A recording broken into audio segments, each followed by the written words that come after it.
Volvemos a Luz y Oscuridad bajo el nazismo, volvemos a Nuremberg y tenemos la suerte de volver a contar con Fernando Navarro García. Hola, Fernando. Hola Raquel, un saludo para ti y para todos los oyentes de Radio Sefarad. Unos oyentes, Fernando, que están deseando de nuevo escucharte acerca de de esos datos, de esas particularidades, peculiaridades de ese juicio que conmovió al mundo. No fueron 10 días, ¿no? Sí, no, no, no. Pero Fueron muchos años. que seguimos descubriendo cosas y trayendo a nuestros oyentes, en este caso, la importancia de los testimonios que allí se oyeron. Exacto. Eso es importante, Raquel, porque bueno, es verdad que en este miniserial, ¿no?, que estamos desarrollando, con ocasión del aniversario de los procesos de Nuremberg, ¿no? Hemos estado viendo un poquito el gran proceso, el primero de ellos, de Nuremberg, que sentenció a los grandes jerarcas nazis que habían sobrevivido, que se habían podido apresar. Pero vamos a ver hoy, hemos visto también los cuatro grandes bloques de acusaciones por los que se les acusó y condenó en la mayoría de los casos. Hemos visto también que los procesos de Nuremberg fueron una experiencia pionera en lo que luego se da a conocer como el derecho penal internacional, que se ha consagrado hoy en día con la Corte Penal Internacional, pues fueron una experiencia primera de tribunales ad hoc, donde las potencias vencedoras juzgaron a las potencias que habían perdido la guerra, especialmente Alemania en el caso de Nuremberg. Luego estuvieron los de Tokio, en donde se juzgó a la potencia perdedora de Japón. Pero hemos dejado para último capítulo los testigos. Y hubo dos grandes bloques de testigos. Por una parte, o tres testigos de la acusación, que fueron mayormente o principalmente fueron personajes que habían ocupado cargos de poder dentro del nazismo. Hubo algunos testigos supervivientes, que comparecieron directamente en Nuremberg y explicaron su experiencia como deportados a los campos de exterminio. Y finalmente hubo también testigos para la defensa. Estos fueron también muchas veces dentro de las filas del propio Tercer Reich, del propio nazismo, que como es lógico, pues trataron de justificarse y justificar al cuerpo o a los cuerpos en los que habían militado. Porque no se nos debe olvidar, Raquel, que en Nuremberg también se juzgó no solo a personas, sino también se juzgó a instituciones. Se juzgó al Partido Nacional Socialista, se juzgó a las SS, se juzgó a la Gestapo. Entonces, por esta línea hay que decir, primero, que testigos conocidos o testigos famosos que diríamos hoy, que declararon como víctimas, hubo pocos. Hubo pocos en relación a la enorme cantidad de víctimas y de testigos presenciales de aquel horror que tenía que haber en 1945 y 46. Hubo pocos, y esto lo vimos en los primeros programas, porque Nuremberg se basó fundamentalmente en pruebas documentales más que en pruebas testimoniales. Pero las pruebas testimoniales fueron fundamentales, ¿eh? Fueron fundamentales porque de alguna manera supusieron la legitimación vivencial y sobre todo la aportación humana, que describió de una manera muy precisa el sufrimiento que habían tenido millones de personas, ¿no?, en Europa. Vamos, si te parece, a ver algunos. He hecho una pequeña selección de algunos Ujú. testigos de la acusación. Bien. Uno muy conocido, tristemente conocido, es Rudolf Höss, que era el comandante de Auschwitz-Birkenau. Él compareció como testigo y confesó con pelos y señales el funcionamiento técnico del exterminio en este campo que ha pasado a ser el paradigma del horror, de la industria de la muerte, ¿no?, como es Auschwitz-Birkenau. Él aporta como relevancia jurídica de prueba, pues en primer lugar, la prueba directa del exterminio industrializado. De alguna manera, la declaración de Rudolf Höss, aunque solamente fuera por la declaración del comandante de Auschwitz, es que no era un enfermero, no era un capo Ya, de era el gestión. responsable máximo, ¿no? Del Claro, era campo. responsable máximo. Sí, Fernando, Sí. corrígeme si me equivoco, pero me suena que que he podido leer que incluso Jos en sus declaraciones, en su testimonio, había como cierto orgullo por la eficacia alemana a Sí, la hora de perpetrar el crimen, ¿no? sí, sí. Ujú. Lo que más llamó la atención de Rudolf Hoss, bueno, que es un poco luego encarnado en el cine, ¿no? En la película de la lista de Schindler, es uno de los personajes más terribles que aparece. Hoss tiene una declaración muy fría en Nuremberg. ¿Eh? Es prácticamente un autómata el que está hablando. Y efectivamente está muy orgulloso de haber cumplido con su cometido. Mira, tengo aquí anotadas algunas frases textuales de su declaración. Entonces, por ejemplo, el exterminio se llevaba a cabo mediante Ciclón B. Podíamos matar a 2.000 personas en media hora. Sí, esto es un poco lo que tú decías, Raquel, ese sentimiento de orgullo, de logro, ¿eh? Podíamos matar hasta 2.000 personas en media hora. Es como el ejecutivo que te dice, somos capaces de vender tantas tablets en tantos minutos, ¿no? Mi deber era llevar a cabo la solución final. Aquí ya asocia el término solución final, con el exterminio sistemático de judíos. Fue una orden directa de Himmler, ¿eh? Las víctimas no sospechaban nada hasta el último momento. Estos son citas textuales de las declaraciones de Rudolf Hoss. Lo fundamental de la declaración de Hoss es que su testimonio desmontó cualquier intento de negar el carácter sistemático del genocidio, de lo que luego se denominaría crimen de genocidio, ¿no? Después de la Convención de 1948. Otro testigo de la acusación, Otto Hollendorf. Este hombre era economista y también fue general de las SS, pero lo más importante es que era un comandante de los Einsatzgruppe D, ¿eh? Los grupos de exterminio, ¿eh? Los grupos especiales, operaciones especiales de exterminio, que fue responsable, estamos hablando de un general de las SS, responsable de los asesinatos que fueron llevados a cabo, asesinatos masivos, exterminios masivos, al sur de Ucrania y de Crimea. Él declaró voluntariamente y admitió los crímenes. Y como tantos nazis, Raquel no mostró arrepentimiento. ¿Qué relevancia jurídica tiene el testimonio de Hollendorf? Bueno, pues de nuevo, si hemos visto que Hoss confirma el exterminio sistemático en las máquinas de la muerte, en Auschwitz, Hollendorf confirma la existencia de los escuadrones de exterminio organizados. Aquí estamos hablando muchas veces de la SOA por balas, ¿eh? No es tanto el exterminio en campos de exterminio, en cámaras de gas, sino, bueno, pues lo que se dio en llamar la SOA por balas, que comienza, como saben todos nuestros oyentes, mucho antes que el propio exterminio en las cámaras de gas, ¿no?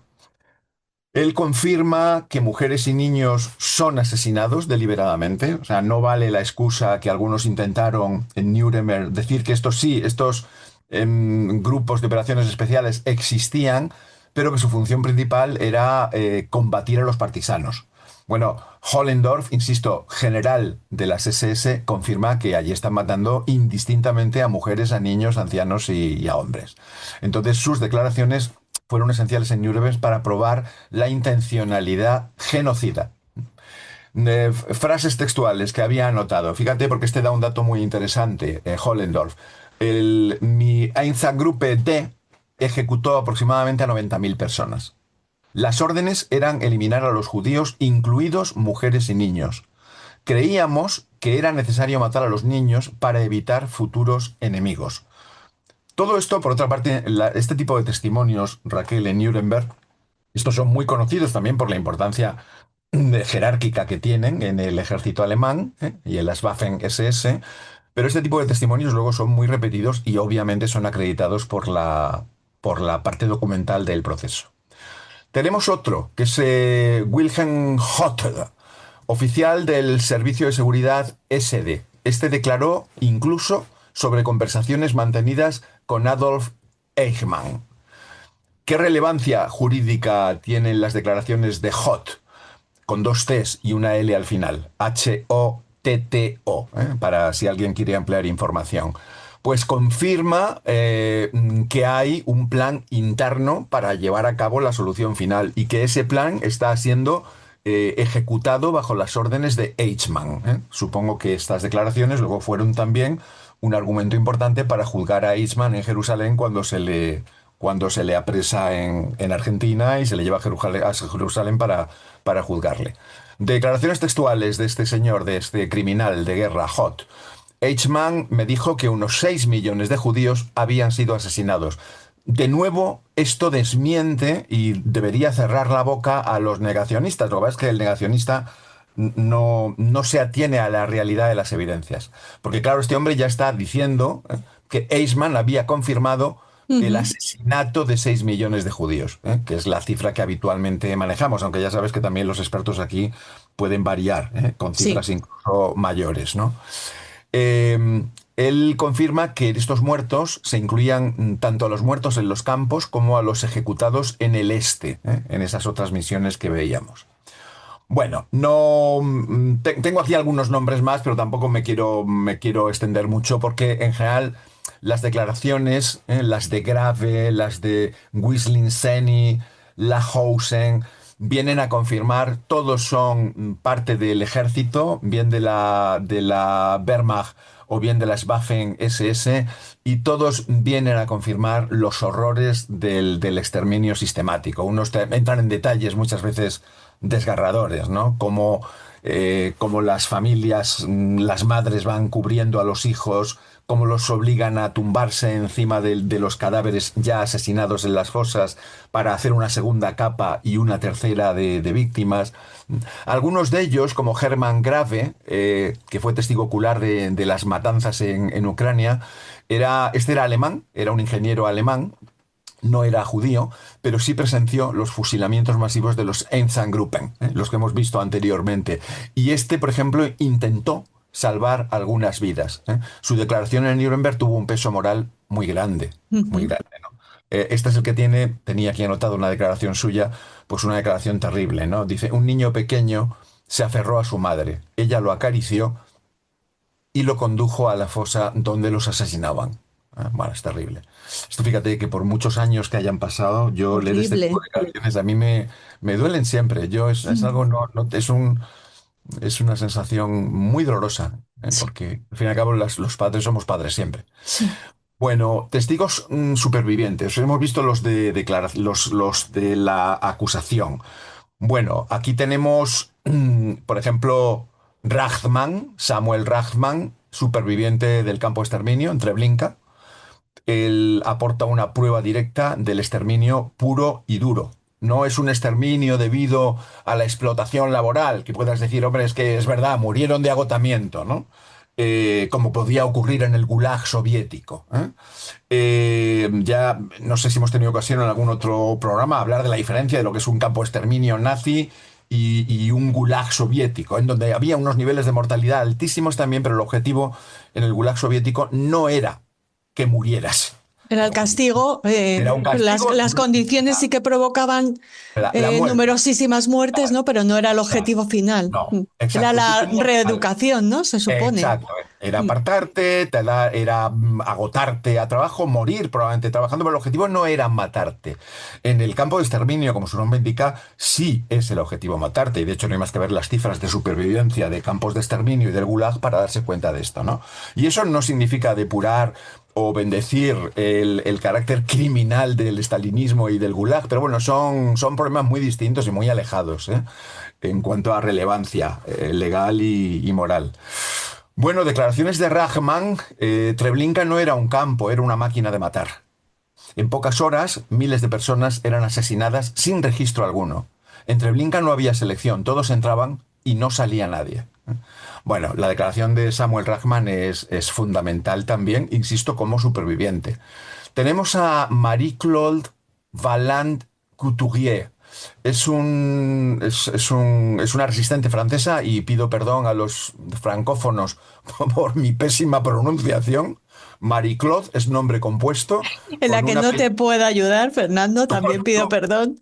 Yo es que bueno, te confieso que hay nombres alemanes y franceses que me resulta difícil pronunciar, pero es que esta señora tiene nombre y apellidos compuestos, ambos llevan guión. Es Marie-Claude Valland Couturier, Vaillant Couturier, leído literal. Ella es resistente francesa que ha sido deportada a Auschwitz y a Ravensbrück. Ravensbrück era el campo femenino, como sabemos. Su testimonio es uno de los más citados del proceso, porque aporta una narración muy coherente, Raquel, muy precisa, muy verificable, con documentos que se aportan también en Nuremberg y confirma todo el proceso de selección, de exterminio e incluso los experimentos médicos. Declaraciones textuales suyas, extraídas. Auschwitz no era un campo de trabajo, era un campo de exterminio.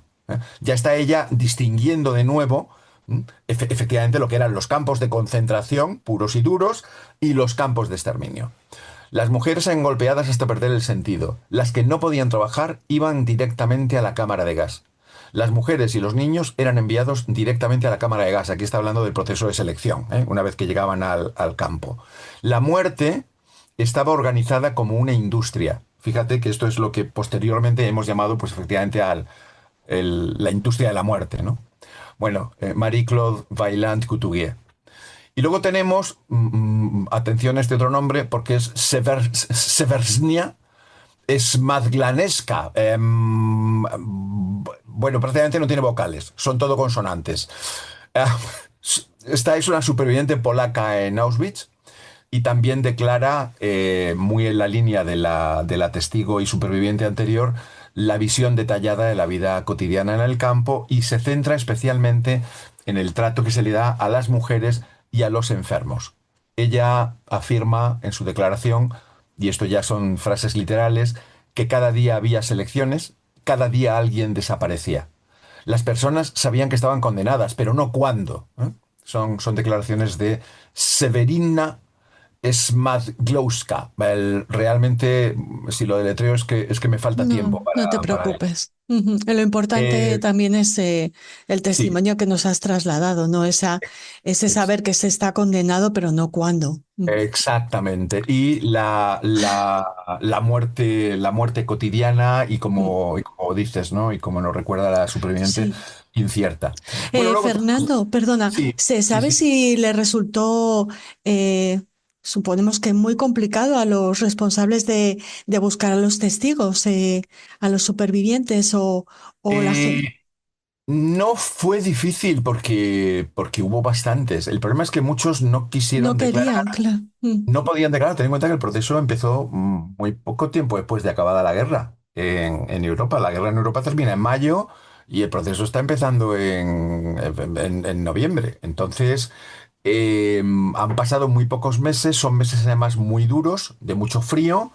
Europa está destruida, los supervivientes están en un estado físico que te puedes imaginar. Los supervivientes de los campos de exterminio están muy, muy enfermos, entonces muchos no pueden declarar por enfermedad y otros directamente porque el trauma que ha supuesto el pasar por el campo pues no les permite o no quieren, ni siquiera recordarlo. Pero la identificación no fue especialmente difícil porque insisto que había muchos, que fueron fácilmente localizados. Eh, Nos queda, y esto lo voy a ver muy rápidamente, porque realmente el discurso es prácticamente idéntico en todos los casos, pero son nombres muy conocidos, algunos testigos de la defensa. ¿Quiénes estuvieron como testigos de la defensa? Lo veíamos al iniciar el programa. Pues bueno, generalmente grandes cargos del partido nazi. Tenemos a Karl Dönitz, que fue el gran almirante Dönitz y el sucesor de Hitler. Cuando Hitler decide desterrajarse un tiro, lo nombra él como sucesor, como canciller, como Führer.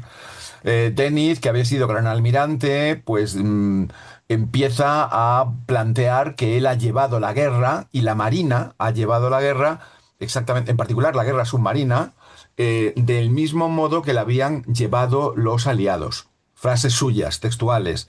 La guerra submarina alemana no difería de la practicada por otras potencias. Actué como soldado, no como político. Esto es un discurso que va a ser muy habitual, especialmente en los mandos militares. Tenemos otro, que es Erich Raeder, Rader, es comandante y este jefe de la Marina alemana. De nuevo, vuelve a basar su obediencia, su defensa jurídica en la obediencia y en aspectos estrictamente técnicos. Pues un poquito, si te das cuenta, Raquel, como Eichmann en el proceso.